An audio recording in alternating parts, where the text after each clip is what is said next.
Hello, hello, hello. Good afternoon, good evening, guten Abend, and welcome to another episode of Gold Standard with me, Troy Francis. And today I'm going to talk to you a bit about whether you should go direct or indirect as far as sort of game and dating and all that good stuff is concerned. But the first thing I want to say is, like yesterday, I'm really keen to take this out into a more general sort of discussion about the kinds of stuff that you want to talk about. So if you've got issues that you're having currently with dating, game, in the sexual marketplace, all of that good stuff, then please do stick them in the chat, and I will do my best to cover them, to talk about them, because as I've said before in the previous episode of this, I'm just really keen to make this as interactive as possible. I really want to, involve you guys in this, to have your comments, your questions, and all the rest of it coming into the show.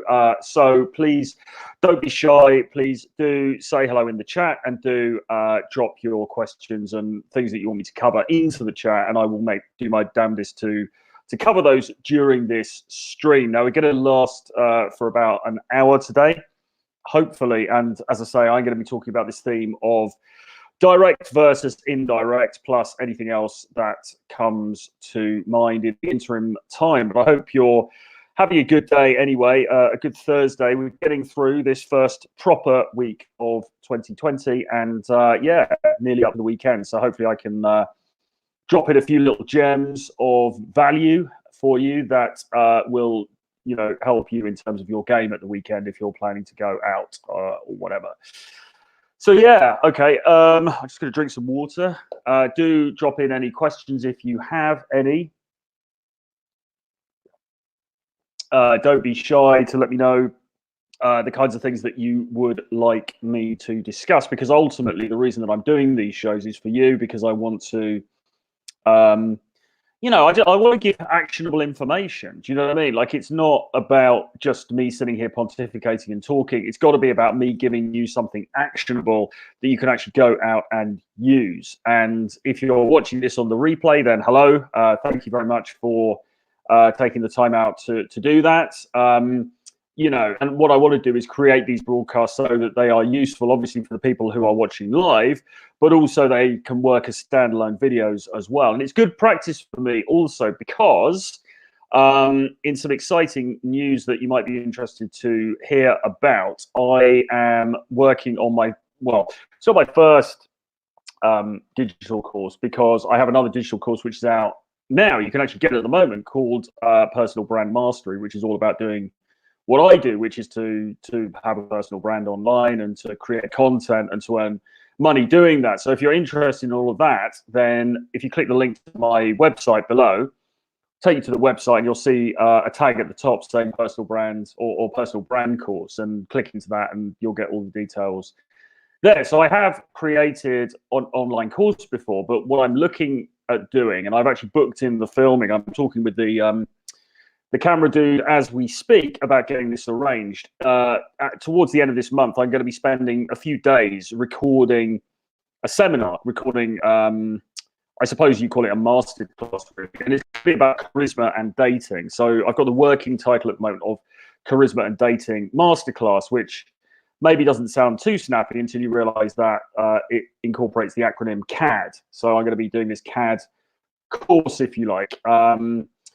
And it's going to be based in the study of charisma. Now, if you've been watching my recent stuff on this channel, you'll know that I've been researching charisma to a great degree. I've been reading a lot about it. I've been reading some academic studies about it, lots of published books and things about it.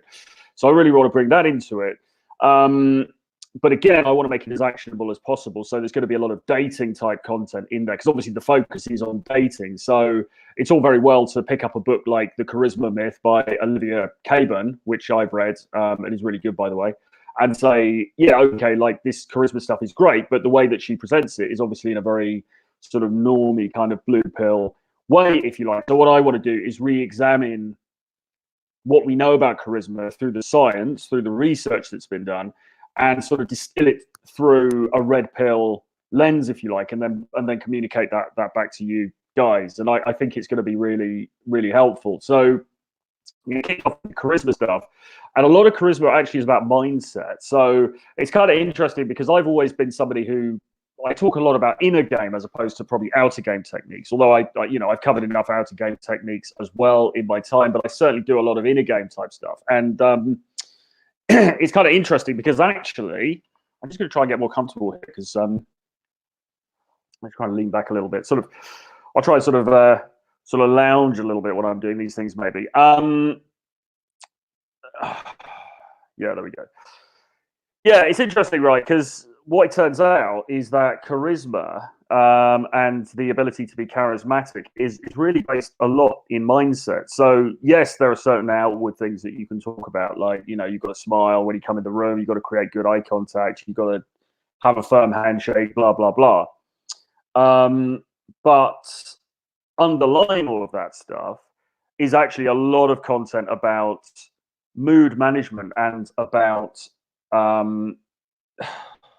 mindset. And even really it gets into spirituality because your mindset is a product of how you are as a person at the moment. Your mindset is a product of how you're feeling in your body, how you're feeling in your life, what your relationships are like, and all these different things. And so in order to be charismatic, and by that I mean in order to be the sort of guy who brings people to him, the sort of guy who he walks into a room and instead of having to open everybody in the party, he actually gets people approaching him.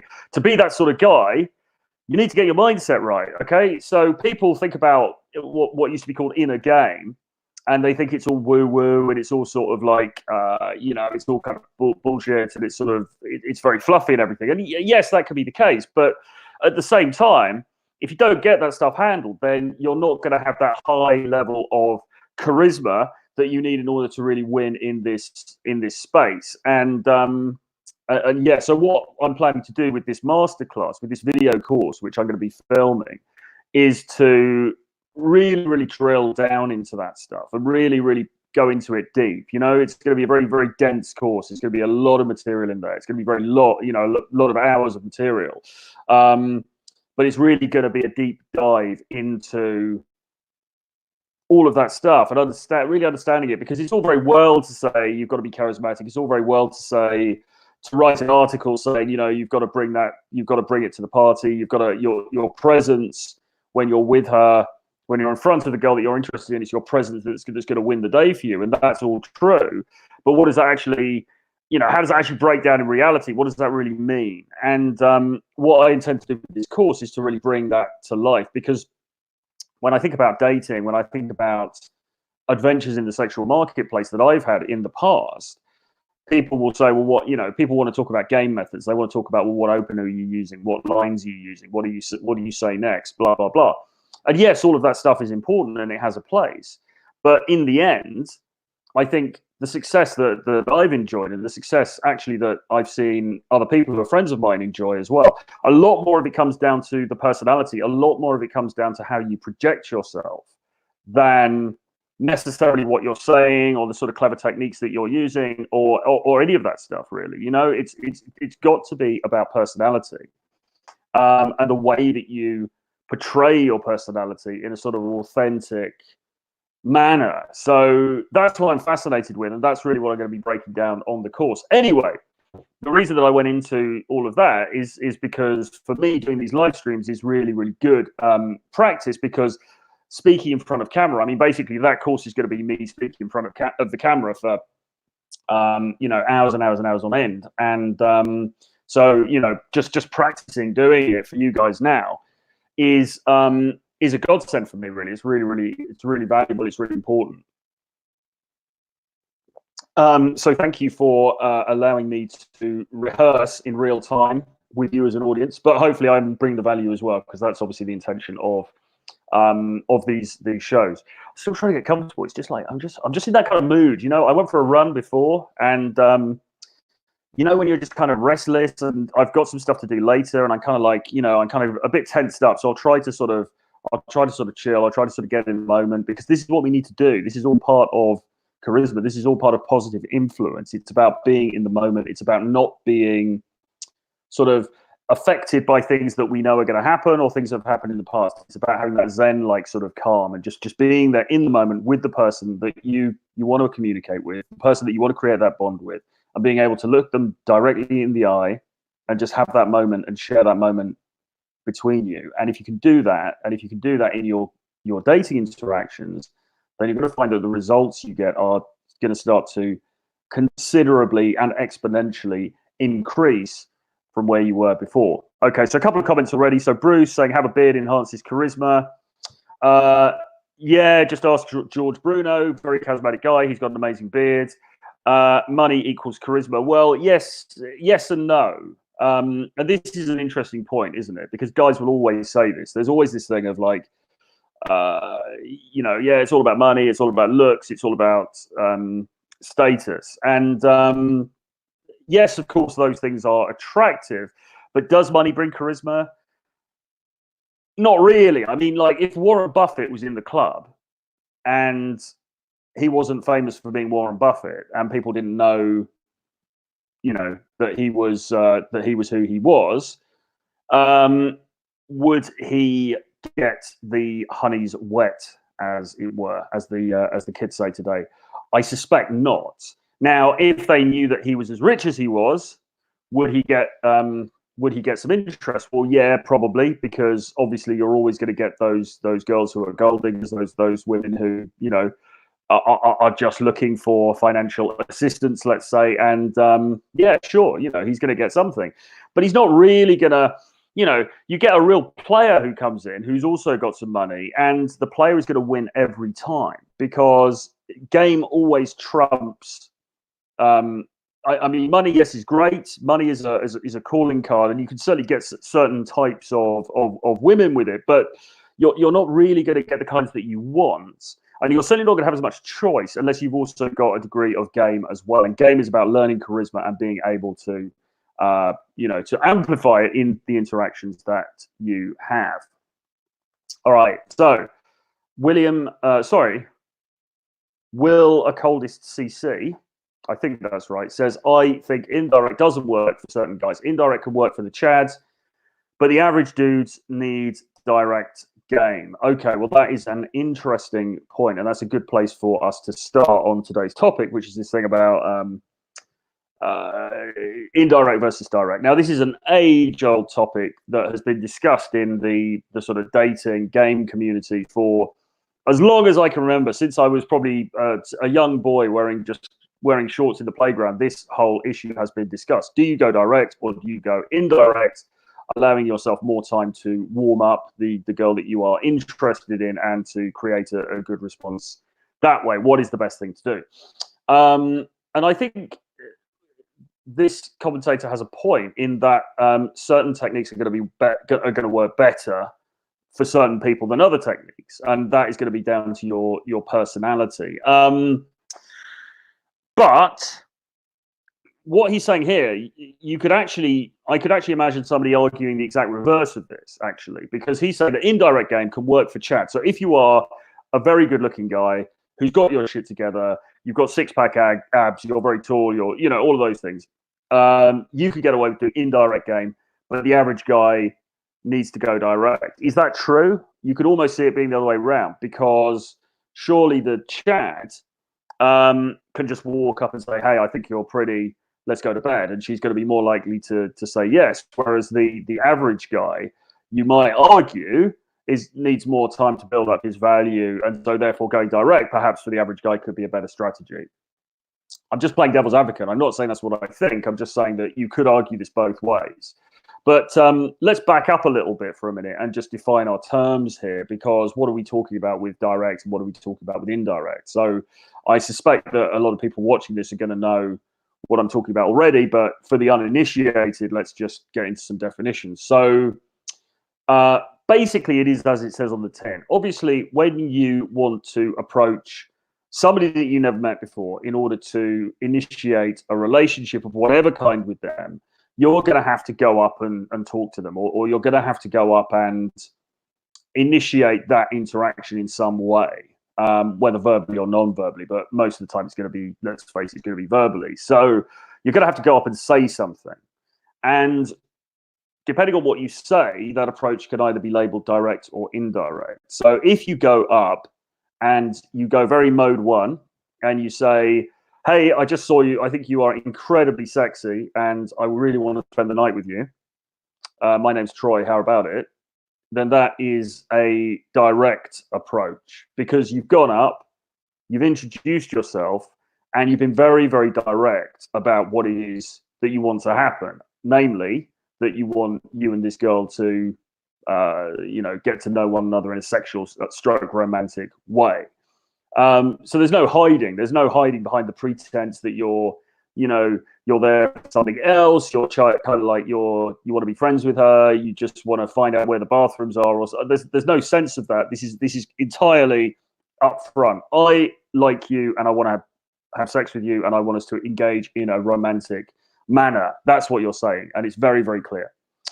Indirect is something else. Indirect is the opposite of that. So indirect is when you see the person that you like, that you want to have this interaction with, you go up to them, but you don't immediately tell them why you're approaching them. So you pretend that it's something else, or at least you initiate the conversation with something else. So this could be something like an observation, a comment, a question, or something between each of those things. So if you're in a nightclub, you could go up to a girl and say, oh, this DJ is great. Have you ever seen him before? Or you could say, I love that last track that they played. Do you know what it is?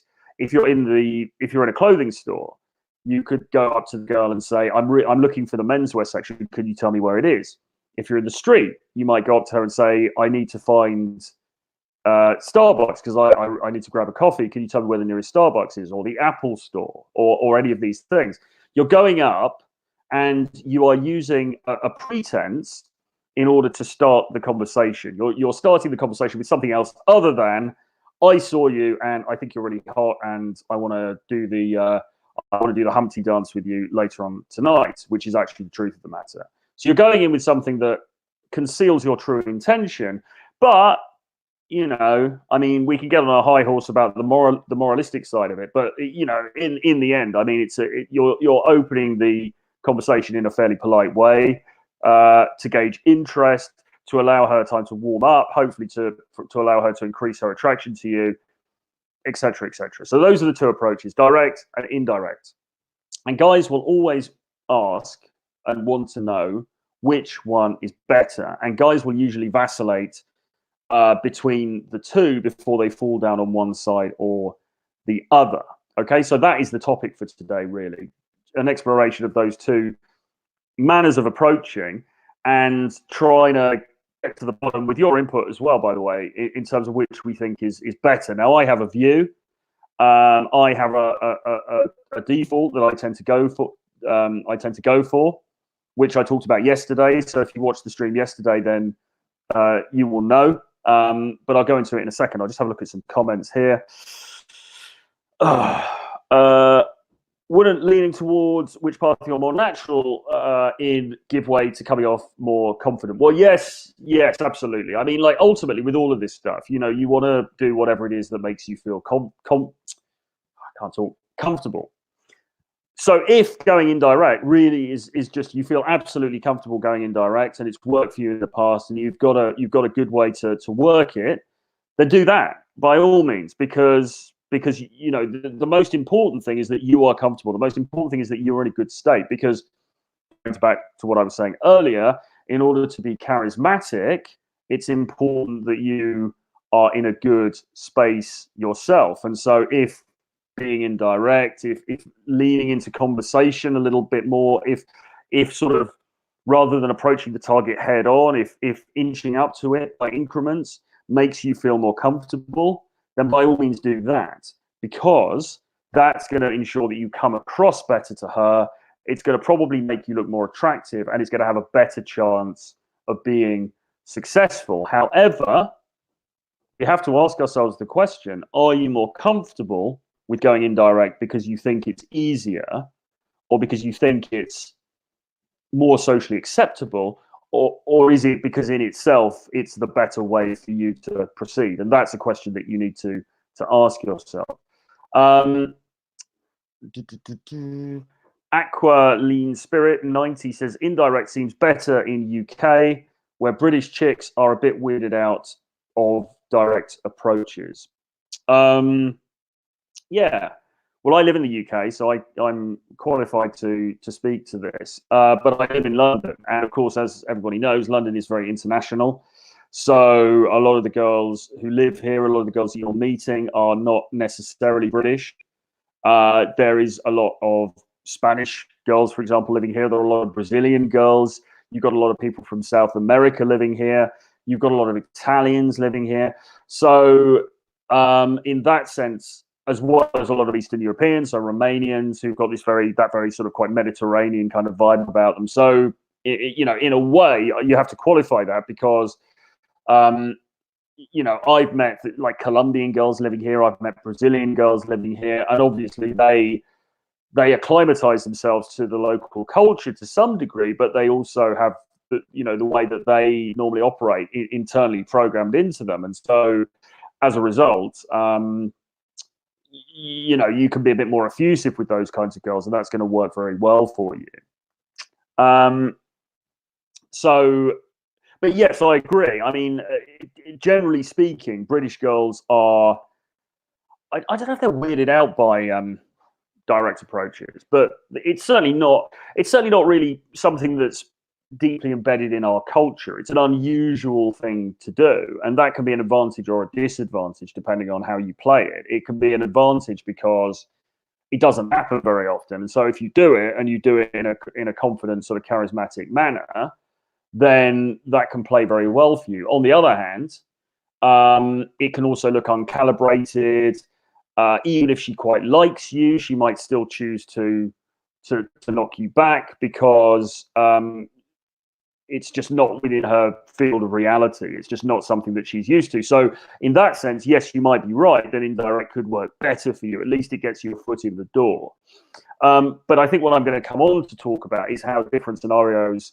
It really depends on the scenario that you're in the moment, in terms of which one you should select. Another comment here. Besides your great books, like Chad, Seven Laws, thank you very much. He's referring to Approach Her Like Chad, which is my last book, which is available today in paperback. So if you go to Amazon, I'll drop a link probably below, but or in the chat. But you can actually get Approach Her Like Chad on Amazon. On Amazon on paperback as of today, because a friend of mine, a guy on Twitter called PUA Dating Tips, who is a really great follow. If you don't follow that dude on Twitter, you really should, because he's really, really good. He's based in New York. He does Daytime Approach, very clever guy. And he puts out some really, really great stuff on Twitter. So you should definitely follow him at PUA Dating Tips. But he helped me to put together the paperback version of Approach Her Like Chad, because he said that I should have a paperback, and of course he was right. So you can get that as of today. He's also talking about 7 Laws of Seduction, which is the first book that I wrote about this stuff, about dating and all these kinds of things. That's probably my sort of textbook, my most basic book about these frameworks. So I'd highly recommend getting those. And of course, you get all of them in Renegade Dating Blueprint, which contains 10 books that I've written about this stuff, about dating, game, the sexual marketplace. And that is only $39, folks. And the full value for that bundle is in excess of $250. So there's a link below. Hit it, because I can't promise how long that's going to stay there at that price.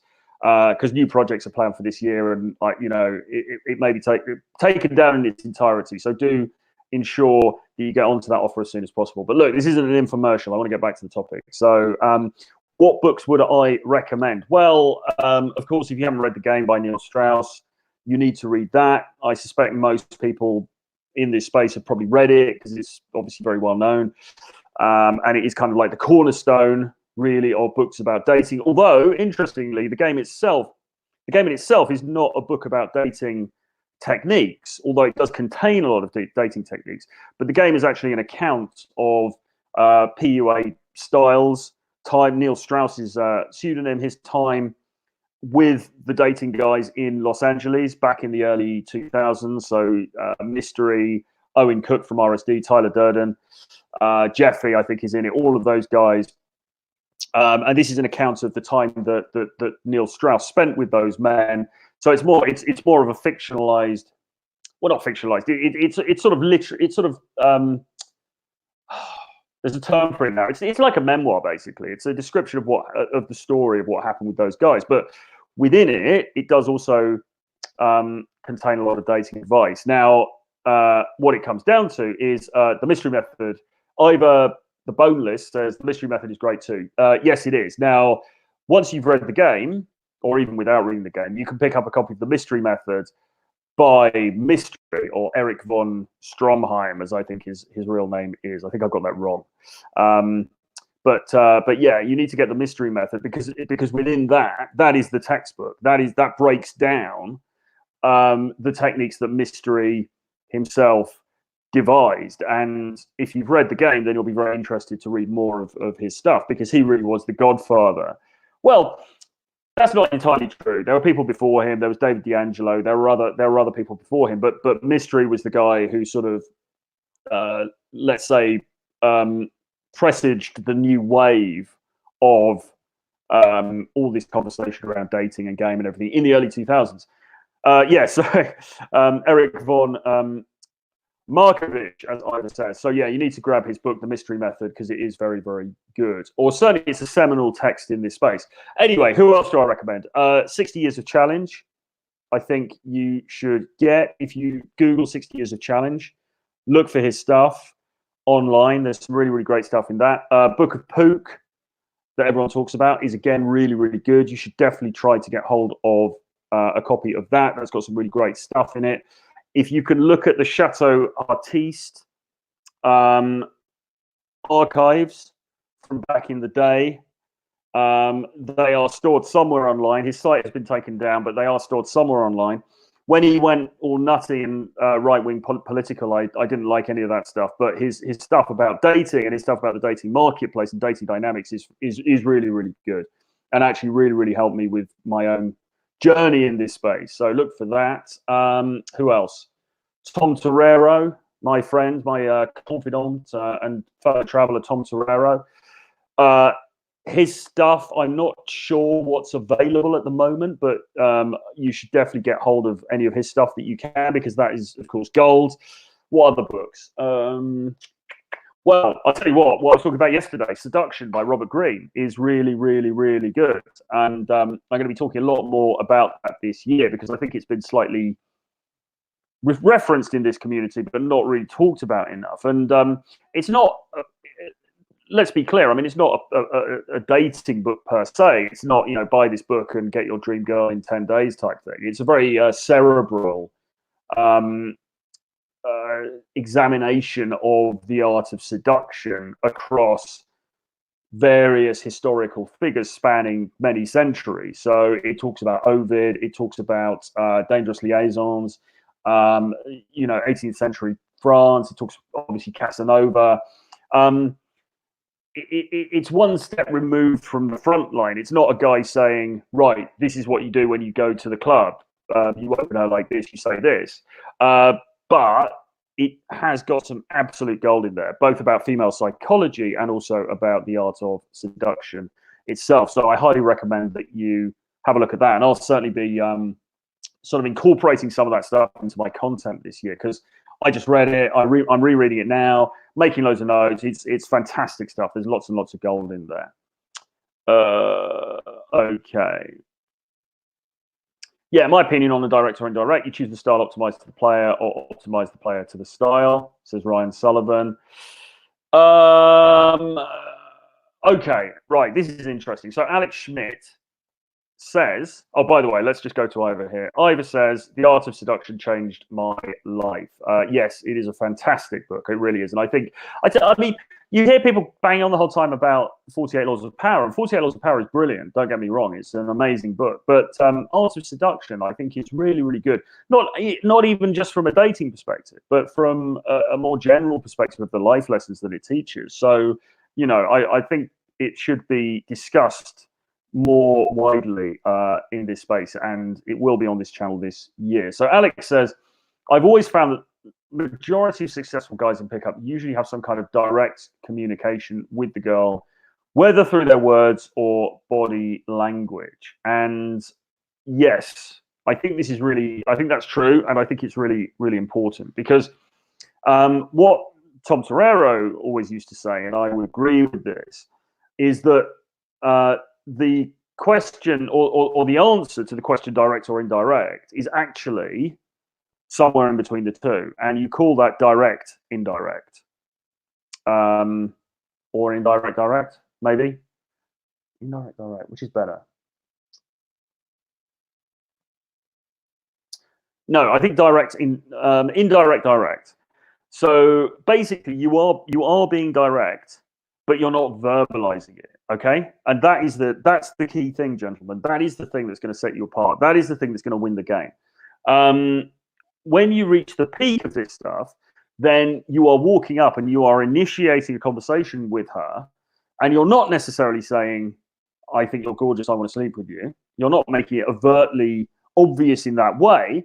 But you are communicating it directly nevertheless, and you're communicating it directly largely through eye contact. And eye contact is so bloody important in this space that I can't tell you. But also through other things, so like body language, through dominant body language, the way that you stand, your posture, the way that you speak, the kinds of things that you're talking about. Are you being suggestive in your language? Are you bringing double entendre into it? Are you teasing her? Are you sexualizing the interaction in those ways? And in that manner, it doesn't really matter what you talk about. You could be talking about the blandest, most prosaic stuff. You could be standing at the bus stop talking about when the number 49 bus is going to arrive. But she knows that the underlying subtext of that conversation is that you are interested in her in a man-to-woman way. And that is really, really important, and that's something that you want to strive for. So, in a sense, you are being direct. It's just that you're being direct in a manner that you're being direct in a manner that is somewhat covert. So you're going over and you're making it pretty clear what it is you want and what it is you're about. But it's just you're not necessarily saying the words. I think my camera is. I might change my camera. Hold on a second. Let me just see if I can.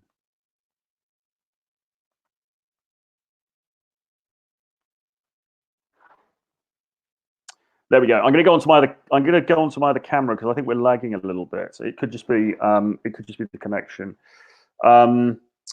But yeah, so I think indirect direct is really really really a good thing to strive for without a doubt. And too many guys get caught up in this dichotomy, in this sort of this binary question of, well, do I do it direct or do I do it indirect? And actually, the holy grail is to get somewhere in between the two. And it's when you're somewhere in between the two that you're most likely, in my experience and in my opinion and in my experience of working with clients as well, it's in between the two that you're going to start to get the best traction. You're going to start to get the best results. But look, let's have a think about direct and indirect now, and think about what the advantages and disadvantages of each one might be. So the advantages, what we assume to be the advantages of going up indirectly to a girl and having a conversation with her that doesn't revolve around the fact that you're attracted to her. What we think is going to be the advantage of that is it allows us to come in under the radar. So if I'm in a shopping mall, say, and I see a girl and I think, you're very pretty, and I want to go and, start a conversation with her, then if I go up and I say, excuse me, can you tell me where the Apple store is? Then the reason that as guys we're attracted to doing that is because we think, well, that's going to get me into the conversation. I'm not going to get rejected immediately, and so that's going to give me the chance either to build attraction, or if you don't know much about this stuff, you might think build rapport. It's going to buy me some time. I'm not going to suffer that immediate pain of rejection, and maybe I can hopefully make something happen and I'm going to end up, I'm going to end up seducing her. That's what we think. That's the reason why indirect is attractive to guys. And to be fair, indirect is really the most commonly used tactic. I mean, like, if you think about regular guys who don't study dating dynamics, regular guys who aren't as immersed in this stuff as perhaps some of the people watching this are, who aren't concerned with the theory of social dynamics, that's the way that we are trained to approach. It seems like the logical way, particularly, by the way, if you are if you're British like me, or if you are from a culture where we're trying to be polite. Because, I mean, as an English gentleman, which I am, we are not in the business of going up and making improper suggestions from the outset, or certainly that is somewhat alien to our nature. Like we are as a people, we are much more diffident than that. And so if you imagine like Hugh Grant in one of those 90s movies, it's much more sort of like, oh, I'm terribly sorry, young lady, but I happen to notice that you're looking for the soup. I absolutely love Campbell's chicken soup. Maybe I can help you with that. That's going to be much more our default. That's going to be what we're drawn to, because that's what sort of is culturally indoctrinated in us. Now, maybe you Americans it's a bit different. I don't know. Maybe because we always have this thing that Americans are more brash.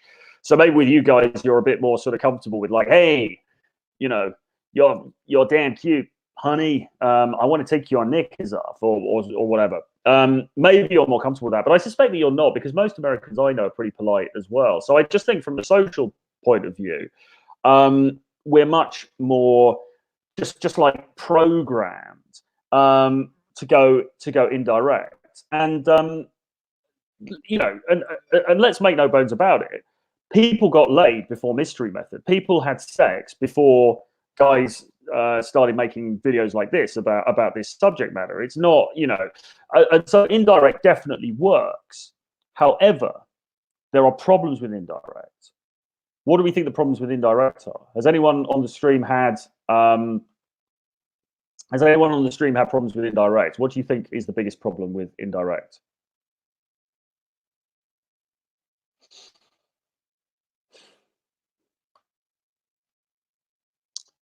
Okay, well, no one's coming forward, or they haven't come forward yet. I think the biggest problem with indirect is that you have to transition from your indirect opener to being somebody who's hitting on her. And that is, or can be, tricky. And here's why. Because if I walk up to the girl that I'm interested in and I ask her where the Apple store is, then she's going to say, oh, yeah, there's an Apple store on Regent Street. So what you need to do is, if you go down there and then take a left onto the main road, and then just a slight left, then you're going to see it right in front of you. It's the big building with the big glass windows, lots of people, lots of queues outside normally, lots of people going in. Can't miss it. And then she's going to walk off. And what do I do then?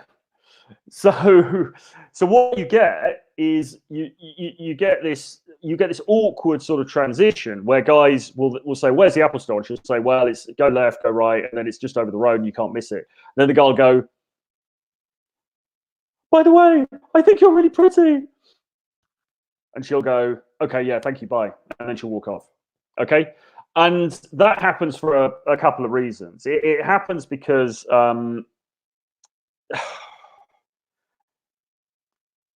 if you'd have just owned it, then maybe, just maybe, she would have thought, well, that's impressive. This guy just came up and told me he thinks I'm hot, and that hardly ever happens. I'm like most guys just hide their dick. Most guys hide behind this pretense that they want something else. This guy just came up and he was completely honest and open and upfront with me. That's quite impressive. But most of the time, if you go up and you hide behind the pretense of, because she knows what, I mean, I was talking to my girlfriend about this the other day. She was saying, she was recounting an incident about when exactly this happened to her. Some guy came up to her asked her the time, which is another one. You know, it's another classic indirect opener, isn't it? Oh, can you tell me what time it is? And then he said, oh, I thought you were really cute. And she just walked off because, well, what do you know, because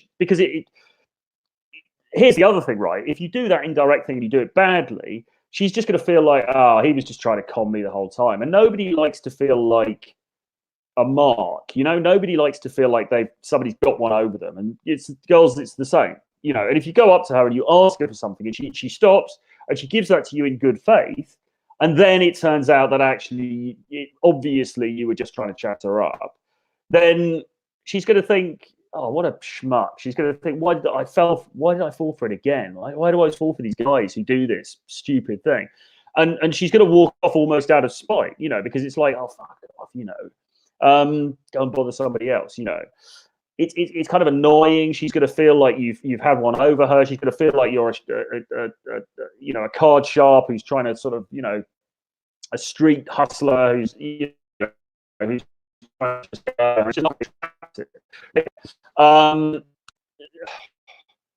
so that's the problem. Sorry, I think the connection went off a little bit then. Sorry about that. So that is the problem. That's the problem with that transition.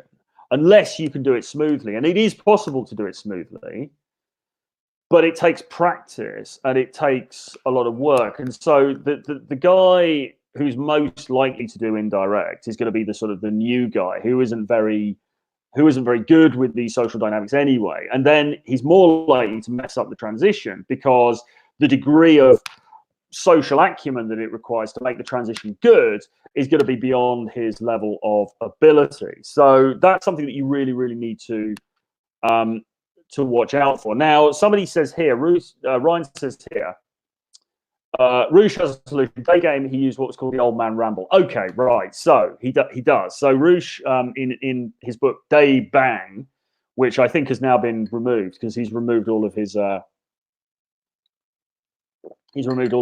game stuff, all his old game content, and all of mine, by the way. So if you ever read Return of Kings, which I used to write for a few years ago, I contacted Roosh yesterday because I wanted him to take down some of my old articles because there was a load of old articles on there. I mean, I wrote something like 200 articles for them or something. It's a lot of articles over a few years, all about dating and game and all this kind of stuff. And some of it is good. Some of it I'm less proud of, and I kind of just wanted him to take it all down. I wanted to make a clean slate. I've got it all backed up anyway, so I can republish it sometime or make a book out of it, or whatever. But I wanted him to take it off his site because I just don't like having old bits of content around on other people's sites when you can't control it. So I asked him to take it down. He emailed me back and he said I've already done it because he's removing all of his game content because he now regards obviously game and premarital sex as fornication and degeneracy and all this kind of thing. So he's already taken a lot of that content down. Some of my other articles are still up there. So I did some other articles about books and films and different things, and they're still there. But the game stuff is all down. Anyway, I digress. That was just because you mentioned Roosh. Yeah, so Roosh has this. He calls it the old man ramble, I think, and he goes on about it in his book Day Bang, which is about day game. He used ambiguous information as bait and waits for girls to ask him a question, then work his transition into game. All right, okay. I mean, I'm a big, I like Roosh. I think his kind of obviously his current direction is slightly is somewhat interesting, but he's an intelligent guy. He's had a lot of great things to say. I love a lot of his writing and stuff. His day game method, I personally don't subscribe to. I can't really see it working unless you were in Poland in 2005. Maybe it would have worked then. If you're an American, you're in Poland, and it's 2005, and they're not as used to Westerners over there at that point. Today, it's not something I would recommend. I mean, he talks about, to put it, to explain, he talks about it a bit like you go up to the girl, she's sitting there in the coffee shop working on her laptop, and you go up and you say, that's an interesting laptop. What sort of memory do you have on that? And or what make of laptop is that? And she'll say, well, it's a Dell. And then he'll say, Dell, that's interesting. So how much memory do you have on that laptop? And she'll say, however many gigs it is or whatever. Say, that's interesting, because I'm looking for a laptop computer myself in order to build my online business, but I need significantly more memory than that. Are you aware of whether you can buy more memory space on that particular laptop? And she'll say, well, I'm not sure because I bought it in Germany, and so I don't know what the situation is here in London. You say, that's interesting. You bought it in Germany. The Germans are very good at creating high-end computer technology, are they not? Can you tell me where in Germany you purchased this laptop from? You say, well, I bought it in Munich in the sale. You say, Munich, very interesting. I certainly like Munich during the spring, but of course the most popular time for going to see Munich is Oktoberfest. Have you been to Oktoberfest in Munich? In fact, to be honest, I'm actually going too far off topic there, because what Rich actually says is he sticks to the one topic for the whole time until she starts to engage in the conversation. Now, to me, this is kind of nuts, because the girl is just going to be going, what the hell is this dude standing here talking about laptops for? This is just crazy. She's going to, why is this creepy guy is standing here talking about the minutiae of a bloody laptop, which I don't know about. I don't even really care. I'm just here looking at, I'm just here looking at my Instagram feed. It just feels all wrong to me. It's not a technique that I've used. It's not a technique that I can really see working. And it's certainly not a technique that I recommend. And as I say, I like Ruch's writing. I've read Daybang. I've reviewed it for him. I actually think it's a good book, but in terms of being a book, but I don't think that piece of advice is very good. Actually, his night game stuff is better. If you read Bang, if you can get it now, his nighttime stuff is a bit better. I quite like that. But his daytime stuff, I don't really, because you see, you've still got the problem, because even if you do the rambling, you see what you're trying to do in a day game scenario is you are trying to talk in the hope that she's going to latch onto something and then start to give back to the conversation and to talk back. And actually, to be fair, and to just go back on what I've just said, we actually do that in the London day game model. There is an element of rambling, because rambling is better than asking a load of questions. So it's better to sort of ramble and say, oh, yes, I bought my laptop in 2016 in a warehouse in Croydon, and it had this amount of memory. But I found that actually, if I connected this drive to it, then I could increase the memory by so and so, and blah blah blah. And you just keep talking, and you hope that she buys into it. At some point, she goes, "Oh, Croydon, I've been there," and then you've got an opening. You can get into conversation. But yeah, I think old person rambling is a somewhat fraught strategy that, as I say, I wouldn't really recommend. How many chicks would know the gig memory of their laptop? Exactly. I mean, it's not a way to go, I don't think. But sorry, I'm going off my thread a little bit here. What were we saying? Yeah, I mean, you've still got the problem of transition, unless she buys into the conversation, unless she hooks, and that's really what you're hoping in Indirect. And actually, you have to do it in Direct as well, by the way. But I'll explain about that in a minute. You're hoping that she hooks, because once she hooks on something that you say, then you can naturally then go into the conversation. When I say hook, what I mean is she asks you a question, or she makes a comment, or she volunteers something that would sort of indicate that she wants the conversation to continue. So let's say the ideal indirect approach you might do would be you'd walk up to her and you'd say, "Oh, excuse me, listen, I had to stop you because I need to know where the Apple Store is. Do you know if the Apple Store's around here?" And she goes, "Oh, it's down there, blah, blah, blah." And she goes, she says something like, "You look like an Apple user. I could tell that you were definitely an Apple you're definitely an Apple guy. I could tell when I saw you. If she says something like that, then great, because you've got an in, because she's opened up the possibility of you continuing that conversation with her.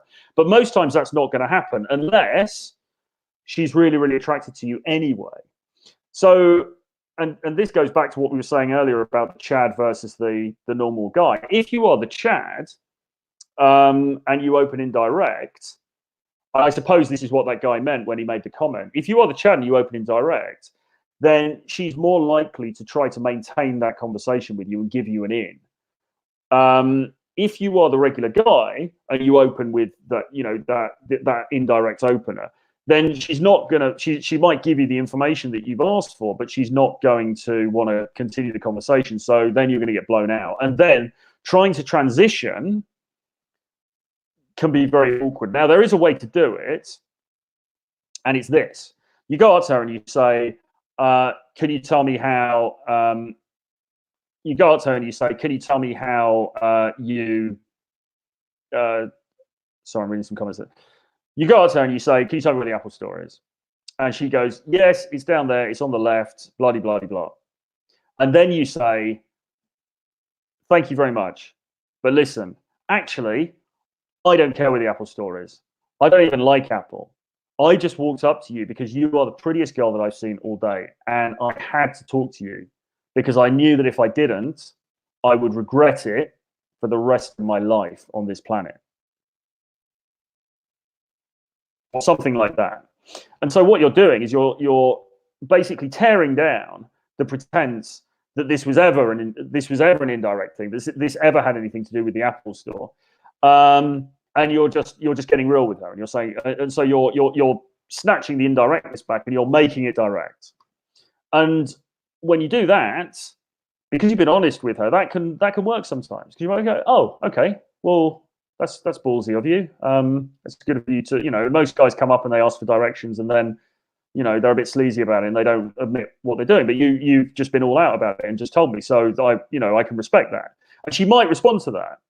She might, I mean, this is never guaranteed. I mean, there's always an element of experimentation and risk with these things, but that is one way to transition, because at least then you're smashing through the awkwardness. And that's something I like to do, because I don't like awkwardness. I refuse to accept awkwardness. So I'd rather smash through it. And,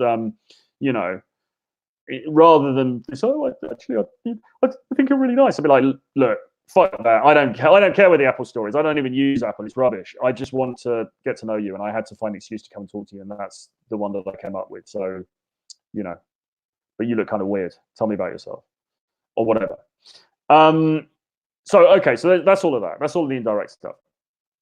Direct, on the other hand, is what I would default to myself. It's what I've defaulted to with both daytime and nighttime approaches over the last many, many years, and I like it for a number of reasons. I like it because it cuts to the chase, because it sorts out the wheat from the chaff in terms of time wasters versus people who might be actually interested. It also shows me as somebody who knows what he wants and is unafraid to put it out there and go for it and ask for it. Okay, and I would much rather fail on those terms than fail and also be a pussy and not be afraid to, and be too afraid to say what I really want. Because when you go up to the girl and you ask her where Starbucks is, and then you kind of look at her longingly as she walks away, she knows what you wanted. She's not stupid. She knows that you were interested in her 9 times out of 10. And she just thinks, oh, there's another loser. That's another schmuck, he's not like Chad at work. He's not like Chad from work, who's this, super alpha. He's just another, he's not like Tyrone. It's much better. I would much rather to get blown out in a blaze of glory. Just go up and say something stupid, something overtly kind of over the top, and just get blown out because of that. Because at least it's on my terms, right? I'd much rather die on my own terms than die on somebody else's terms. Okay. The disadvantages of direct, and actually reading something like The Art of Seduction, of course, what you have to bear in mind with The Art of Seduction is that Robert Greene, who wrote it, or who compiled all of those sources, is not really I think he lives with a girlfriend or something, but he's not, as far as I know, he's not somebody who's really in the trenches in terms of going out and doing this stuff a lot. So I don't really know where he comes at it from a theoretical sort of angle. But I mean, if you read that, he talks a lot, and there is this school of thought that says, it's much better to go indirect because it gives you the chance to build something. Her defenses are not taken down. It allows you to sort of build up something, and through that, you're more likely to be successful. And do you know what? Maybe he's right. Maybe that is correct. But my philosophy and my sort of preference has always been, I'd rather just burn it to the ground. I'd rather burn through a load of leads and achieve momentum rather than try and play anything like slightly longer game with these people. Because as soon as you start to go into playing longer game, that is going indirect, she's not quite sure what you want, the conversation goes on longer, maybe you even get contact details and she still doesn't know that you fancied her. The difficulty with doing that is that you get into a grey area, and grey areas are the very worst things that a guy can get into in this space. Do you know what I mean? You want to know as soon as possible whether she is interested or not interested, because otherwise you're at risk of wasting your time. You're emotionally at risk of getting hurt and getting screwed over, and you're even financially at risk if you're the kind of guy who goes and takes people out for dinners and buys them laptops. You even hear about that, people buying girls laptops, crazy. So yeah, I would much rather go in there, make it very clear what it is that I want, because it just feels more masculine, right? It's more masculine to go in and say, hey, man to woman, I think you're cute, I want to get to know you, how about it? It's much more masculine to do that, or some variant of that, rather than to pussyfoot around about it. Surely she's going to respect that more. And even if she says no, at least you knew what you wanted. At least you weren't trying to hide it. Like Tom always used to say, don't hide your dick. Green said he used to be a rake. That's interesting. Yeah, don't hide it. Why not be up front? Why not own it? And I just feel like that's just how things are these days. We're busy. We've got multiple stimuli coming at us from every direction. We've all got stuff to do. We've got social media pinging the whole time. We haven't got time to mess around pretending that we don't want the thing we want. You might as well go in and tell her that you want the thing that you want. And if she throws a drink over you, fine. That's it. At least you got your answer. Then you walk off and you recalibrate and you go and speak to somebody else. That's my feeling on it anyway. I mean, I know guys will have a different feeling. The other thing, of course, with direct is you don't have that awkward transition because she knows what you want. As I said, though, there is a middle ground between the two. And when you are calibrated and when you have the social acumen to do it, then you can sort of go in between the two. So you can walk up and you can be kind of indirect. You can say, oh, look at that. You're in the gallery and you're like, look at that painting. Does that really speak to you? But the way you're looking at her, she knows from the eye contact that you're looking at her. You've got that kind of like, you've got those mesmer eyes. You're kind of like, you're communicating something with your body language. She knows what you're about. She knows what you want. And the dialogue is thereby sexually charged, and you can both feel it. And in that situation, you don't have to be verbally avert because you are being avert in terms of your body language and your posture and your eye contact. And that can be incredibly powerful. And you don't need to say a word about sex or about the fact that you fancy her or you want to take her on a date. It's communicated through the eyes. It's communicated through the gestures. It's communicated through the voice. It can be communicated by double entendre, by what you talk about. If you drop in a few naughty little sexual references, that can be very powerful as well. Of course, for God's sake, you've got to be calibrated about this stuff, though, because if you just walk up to someone in McDonald's and do that, maybe it's not going to go very well. And this is why I'm afraid, gentlemen, that you really need to you need to practice. You know, you need to get out there. You need to be having these social interactions, because it's only by having these interactions thousands and thousands of times that you're going to know what you're doing. You're going to have a feel for it. You're going to have a sense of what the likely outcome of saying this or doing that is going to be. And even then, you'll still get it wrong sometimes, because that's just the nature. You can't predict how someone's going to react to, you know, to the way that you come across. But you're going to have much more of an idea.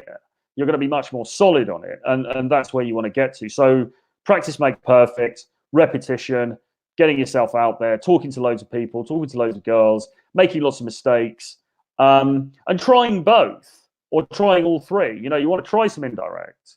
I'd warm up with indirect. Then you want to go direct and you know, cut your teeth on that. And then you want to start getting direct, indirect. You know, you want to start getting into that sweet spot between the two. But ultimately, it comes down to trial and error, and it comes down to practice. Jack Napier, I'd love to go out and try and drill my ass into approaching. Absolutely, I'm sure it will happen. We'll try and make it happen this year at some point, and we should film it all and put it all on. Well, I was going to say on YouTube, but maybe we won't do that anymore. We'll put it all somewhere anyway. It'll be some great footage. Absolutely. Cool. Okay, listen, guys, I've got to get going. Anyway, we've done an hour now. I hope you enjoyed that. I hope you got some value from that. Thanks for everybody who threw in questions and observations and things. I mean, this is my view on it. I've been doing this stuff for a long time. I know some of the, you know, I've winged with some of the top guys in the world at this stuff. I've trained loads of clients.